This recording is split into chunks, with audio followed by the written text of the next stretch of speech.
As the Sinister Six begin gunning for the life of Spider-Man, will this put unnecessary pressure on his relationship with his best friend? Well, let's hop into the pages of Ultimate Spider-Man issue number 9 and find out what happens next together, shall we? So then, as the book opens up, we check on in with Uncle Ben and Jameson. They're celebrating right now as it seems their paper endeavor has actually taken off, and taken off pretty big. Though, despite their newfound success, the two old men aren't happy, and as they explain to Mary Jane, it has everything to do with Spider-Man.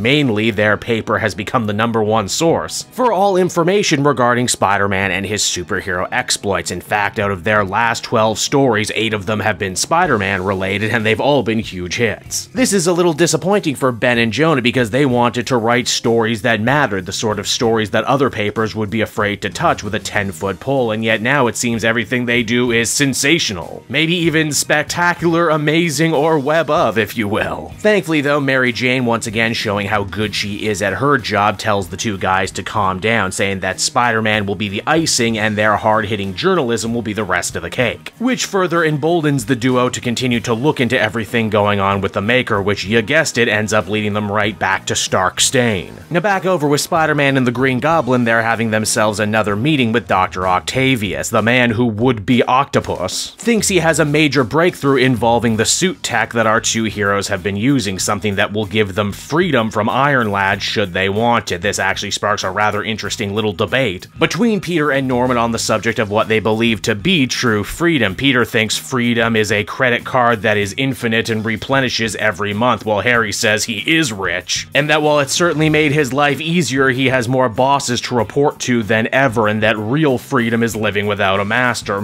I wonder if this will be important later on. Now, what exactly is it that Otto wanted to show off? Well, as we learned in the previous issues, Green Goblin and Spider-Man's suits are both creation of Stark Stane tech, meaning they can be tracked. Naturally, our heroes are a little paranoid and would rather that not be the case. For Harry, his suit is easy to tinker with, but the Spider-Man suit is something different, something strange, and a nut that Otto hasn't cracked yet. Because of that, he decides to tempt Peter with a brand new spider suit, the Spider Armor Mark I, which, yes, you guessed it, comes packing extra arms. Of course, Dr. Octopus would want that. The suit's also bigger, stronger, and comes packing more bells and whistles than you could ever imagine, including refillable web cartridges, which I guess answers the question that yes, this Ultimate Spider-Man does have biowebbing. Naturally, Peter ends up turning down this much louder suit, but his reasoning is a lot more compelling. Mainly the AI in his suit, the thing that we all know is going to become Venom, talks him into it in fear that his suit, and by extension the AI, would fall into Otto's hands, and well, God only knows what would happen after that. Harry, to his credit, actually ends up backing Peter's play here, and even Otto kind of has to admit that he committed a cardinal sin when it comes to design, and that is he built the suit more for himself and not for Peter, someone who's agile and would probably need the extra speed. In the end, Peter and Otto compromise, and Spider-Man takes up a brand new suit, one that is a spandex Kevlar composite, something much closer to his original 616 suit, and something that can't be so easily manipulated. It's after that Harry and Peter talk about their plans for the upcoming holidays. Harry tries to get Peter and Mary Jane to agree to come away with him and Gwen to the Hamptons for Christmas, but Peter says, hey, we got kids, we have family, we have people we visit. Why don't you stow the rich guy stuff for a little bit and come out and have regular people Christmas for us, only for Harry to turn him down, saying, well, you know, Gwen made those plans, and once she makes them, she never breaks them.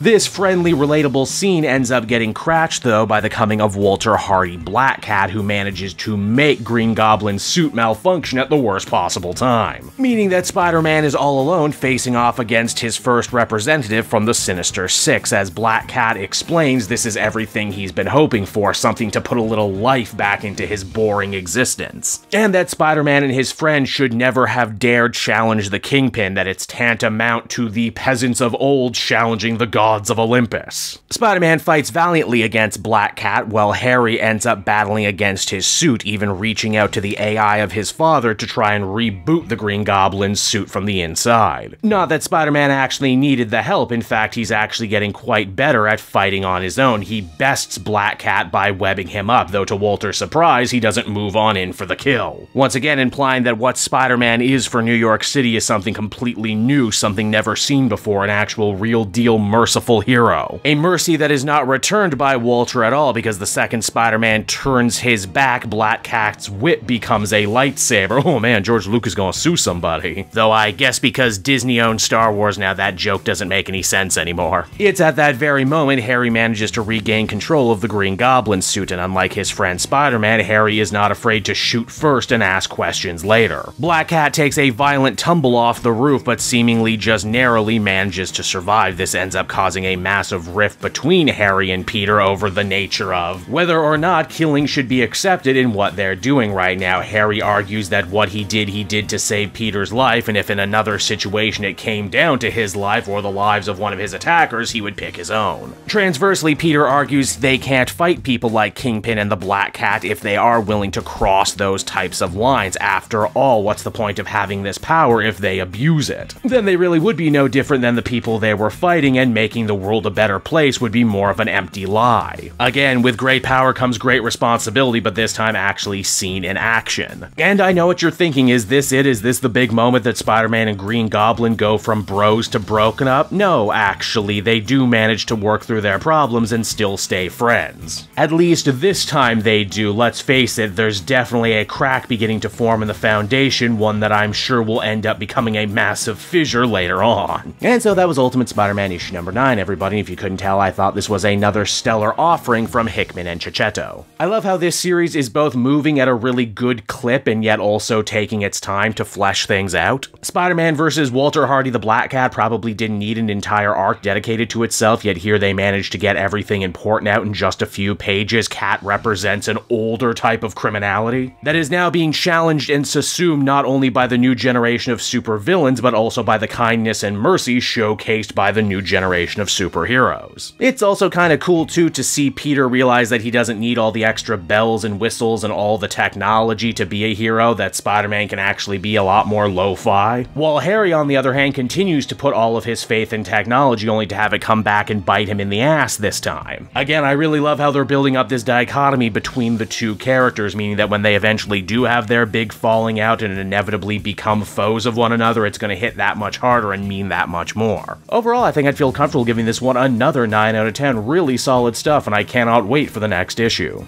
Hey there everyone, it's your pal Cape Joel again, and if you're seeing my face right now, that means you watched to the end of the video, and I'll always be grateful for that. Retention helps in this crazy YouTube game, and so does becoming a patron. If you head on down to the description, you can find a link to my Patreon page. Recently just redid all the tiers, a lot of cool stuff offering up there, exclusive commentaries, exclusive polls, behind the scenes concept art for Capes and Quest. That's the brand new D&D show I've started soon. Never been a better time to become a patron. You can become a patron for as little as $1 a month and help the channel grow, and help me continue to deliver content like what you just saw. So I want to thank you all, and I will see you again next time. Bye bye.